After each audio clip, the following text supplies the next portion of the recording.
salt production sa pungsod nagnubo. Lokal nga produksyon sang asin nga ayhan nga amat-amat nga nagakadula.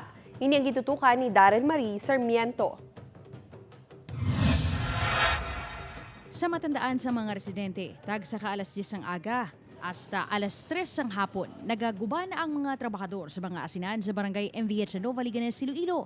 Enero tubtub Mayo ang peak season sa paghimo sang asin. Ini ang nagapakita lang kung ano ka mainaswago ng industriya sang asin sa banwa sang Liganes, Santo Ngation. Kinanglan ibutang mo siya ang dagami, then haplakan mo sang native nga ginabularan sang humay. Ang kaamakan nga ginatawag nila. Apang subong, ang satuanay nga malapad nga asinan, nahimo na punungan. Ang iban mga dalagko na nga establishmento ang nagatindog. Ini ang nagsugod sang paglaslas si Bagyo Frank sa tuig 2008, kung sa diin ang mga asinan natabunan sang lunang nga dalas sang baha. Dugangan pa sang pabago-bago nga tiyempo, wala na makabuylo pa sa pagbalik sa salt production ang salt producer sa lugar. Kung yung kaso, may asinan, subong muna yung panahon do wala.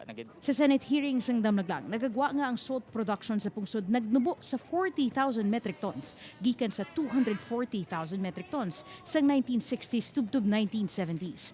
Butang nga subong, 93% sang supply sang asin sa pungsod ang gina-import. Ang mga salt producer sa Liganes, ginahanduraw na lang ang tion nga abunan siya ang produksyon sang asin sa ila lugar. Kaya nga mo na prosesyo sa init nagilang o gang tubig galing sa baybay dalon sa bularan. Nagatig ang asin, the more nga nagadugay, nagatig ang asin, ganamit ang sabor. Ang masubo nga kamaturan, bisan sa merkado sang banwa, subong sa Mindoro pa nagalin ang asin nga ila ginabaligya. Upod kay Hans Desierto, Darren Marie Sarmiento, One West Visayas.